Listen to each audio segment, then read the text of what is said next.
Have you noticed lately how the front of the plane has become super popular on any trips that you're taking? In fact, you probably even noticed that the front of the plane is getting a little bit bigger. And what do I mean by the front of the plane? Well, the front of the plane is a bit of a metaphor for the luxury travel boom. People of all ages, of all financial bands and levels right now, are indulging in what we're now calling kind of luxury travel.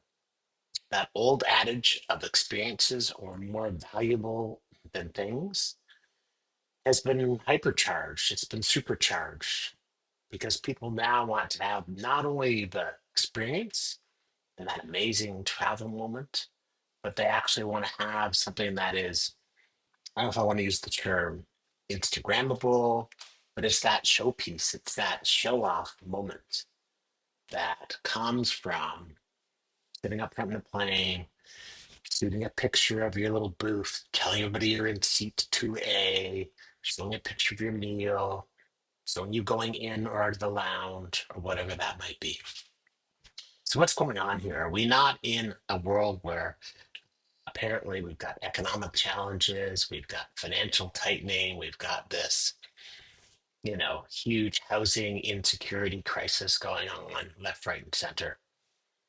Well, there is all that, but there's also a tremendous number of people, whether it be the high net worth, the very high net worth, the ultra high net worth, or now this cohort of aspiring net worth individuals that seek these luxury travel moments. And while actual numbers of people traveling prior to the pandemic of 2019 have just come back to beating those levels, the amount of money that these individuals spend on average trips is way up, which is helping drive profitability in the travel and airline industries.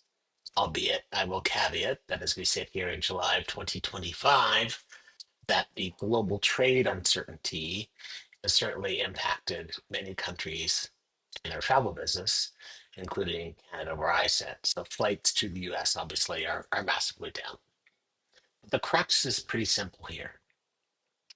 We've got all these people who want to be the next Nicki Sunderland. If you don't know who Nicki Sunderland is, follow her at Nicole M. Sunderland, travel influencer, who are looking for that ultimate bucket list moment, looking for wine tour, spa, that eco villa cave that they get to stay in, where they can take that image, that picture, videos, and share it with their colleagues, with their friends, have that special moment.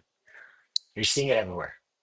Virgin Atlantic just literally took a new approach to what they call their high-end retreat suites. And these retreat suites have privacy doors and wide flat beds and 17.3-inch entertainment screens. Not that but I measured every one of them.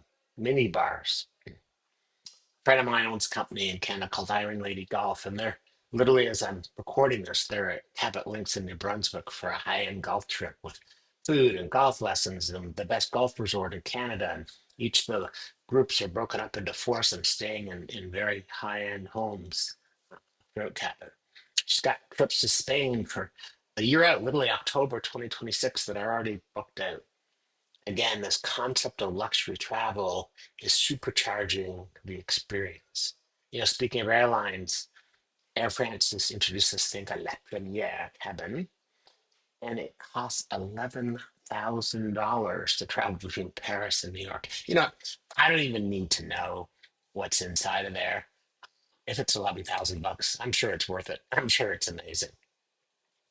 In Canada, you want to think about going out to the Rockies sometime, check out the Wilderness Addict, and she'll show you how to set up a high-end gear, campground for yourself, so you can go and get the best images, the best photos, the best memories, and spend the rest of the day having the best food and the best comfort. Influencers are one of the prime reasons for this drive. The marketing, hotel marketing, travel marketing industry, calls them a necessary evil. Um, You should ever read a Ben Schlapping's report. Sorry, I always had an extra N in there, Ben, in your surname, from onemileatatime.com. But this is one of the big drivers is influencers can go to different markets. Like they descended on Scotland a couple years ago, showed amazing sights, sounds, and scenery. And next thing you know, everybody wanted to go to Scotland. So that's an ongoing phenomenon that you see. People like the Four Seasons have private yachts that you can go through in the Maldives. Airbnb has, speaking of Scotland, a Scottish castle that you can rent through Airbnb Lux and get there by the train Belmont Royal Scotland. You've got all these different things that people can now access. You've got influencers who are now talking about, look at me out clay pigeon shooting or doing falconry. I'm not even sure what falconry is. But really, what's driving all this is this notion of I want to actually take my travel to the next level. You're seeing this everywhere. There's a psychological desire to have these incredible experiences, to be able to share them, to almost brag about how much you spent. And while there are a lot of young people, as I mentioned, in this kind of aspiring high net worth cohort, which to be definitive, McKinsey identifies as people that have $100,000 to a million in kind of net assets, they also know that they are potentially locked out of home ownership. And so years ago, people might consider having a smaller home in an apartment in a city. And, if you live in Toronto like I do and having a cottage in Lakeland. Now what people are looking at is, well, maybe that home isn't going to happen for 5 or 10 years. So along the way, I'm going to splurge on those moments that matter to me and to my family or my partner or my friends. Think about the plethora, if you will, of bachelor parties and stagettes that are not only out of town, they're out of country. And that's what's driving this kind of luxury travel movement. And for those younger people, they're often looking at it and saying, this is important and I love luxury travel, but I'm not going to be able to do it across the whole trip. So I'm going to double down on loyalty points and collector programs and make sure that I've used any credits I have to opt up. So maybe they're looking at their entire trip and saying, here's the moment in time where there be a restaurant, spa moment, the flight, where they're indulging in that luxury travel, while perhaps the rest of the trip is more of what you might call a traditional or economy travel trip. And that's why I mentioned earlier, when you think about an average trip being at about $1,000 for your mainstream consumer, luxury travel, we spend on average $2,300 per trip. So you've got one group of people, that are worth $1, another group of people that are worth 2.3, $2.50. And fortunately for the travel industry, that luxury travel group is growing at a clip almost double the growth of the economy traveler, you know. And so this is good for the economy. It's good for all sorts of sectors. When you even think about countries like the United States, who seem to be very concerned about the auto sector per se and protecting jobs because those jobs have been offshored. Well, think about this. The tourism industry in the United States actually employs more people than the auto industry. And it's pretty hard to offshore a human being to another country for tourism jobs. Yes, you can bring people in, but those jobs have to happen by and large. The serving, the caring, the cleaning, the logisticking, the traveling, the guiding, where the tourism actually happens. So there's something to think about here. A couple of weeks ago, I actually met a great travel influencer named Adam Burrow, a former aerospace engineer who considers himself a travel filmmaker. And what I like about Adam is he's one of these live life to the fullest sort of folks. He isn't out there trying to create FOMO, but he's out there trying to inspire you, trying to educate you, trying to entertain you, trying to help you see what the opportunities are. And yes, once in a while he leans into luxury travel situations, and other times he leans into great values that you can get. He's also got a really cool approach to bringing in his family or surprising random airport staff with trips and things like that. When I think about living life to its fullest, what is the lesson here from the luxury travel boom to your business? What is the lesson here to your career? And I think the concept that I want you to walk away from is what in my segment is the equivalent of luxury travel? Whether you're a lawyer or a plumber, whether you're an advertiser or a professional athlete. In many, many segments, the opportunity to build value, real value, an additional premium experience, additional premium customer journey or consumer moments, whether it be in the obvious, like entertainment, but even the things that are less obvious. You know, I wasn't making my crack about professional services. Like, how can lawyers and accountants provide that premium service? You see it in the investing world, you see it in high-end banking, you see it in mergers and acquisitions. But in everything you do, what is that layer of premium that not only can be added, but actually is foundational?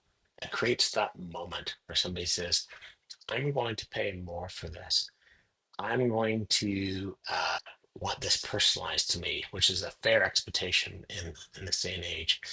Um, I want you to build all the back end plate pieces in place, however you do that, so that when I go through this experience, uh, I'm actually feeling like you have customized it for me. You've created a new story for me. You've personalized it for me, and you are catering to me. So I really see an incredible sort of lesson for all of us in business and marketing to learn. You know, being somebody who spent his career in client service, it now makes me want to ensure that when I'm providing value back to our partners and to our clients, I'm thinking, okay, I'm pretty sure I haven't been delivering you economy class service because I wouldn't be in business for this long. But maybe I've been providing you with a good value service. Maybe not the cheapest, but it's been efficient, it's been reliable, it's been clean, it's been dependable. But maybe one of my competitors is providing that luxury experience, an experience that clients, consumers, customers are drawn to, that are looking over the edge of their phone and saying, I want some of that. And more importantly, I'm willing to pay for that. And even more importantly, I'm willing to be not only just a customer or client, but I'm going to be a fan of that. I'm going to be a fan of your business. We all know in many businesses, the hardest thing it is to get fans. You know, people talk about building community. You know, as a for-profit business or a charitable business or a government or any sort of business, you don't just want loyalty and community. You want fans. You want people out there advocating for you. And that's when you bring that layer of luxury, and I keep talking about it up here, but really what I want you to think about is that it's fundamental. When you can bring luxury to people, regardless of what business you are in, you're going to create fans. Think about the pioneers in your sector. Think about the people that are trying to initiate new programs, that want to be a top customer, that are interested in working with you. Those pioneers, those people that are willing to try out new products and services, they're the ones we all want. They're the ones we all need. All the ones that we need to pursue. And they're the ones we need to go after. So if you're trying to brainstorm how to go after them, strongly recommend that you think of yourself with a plane. Who's the back? Who's the middle? Who's in the front? Who had packed their bags and stuck them up top? Who had a nice, easy place for the bag to go? And who had somebody bring the bag on? You want to be in the business of bringing your clients and customers bags, then plan for them, giving them a nice blanket, giving them something nice to eat, talking about their wellness, making sure that their family's well taken care of, and making sure that they loved it so much that they're sharing it with their universe. I'm Mark Harrison. I prefer to be called MH3. And I'll talk to you again soon.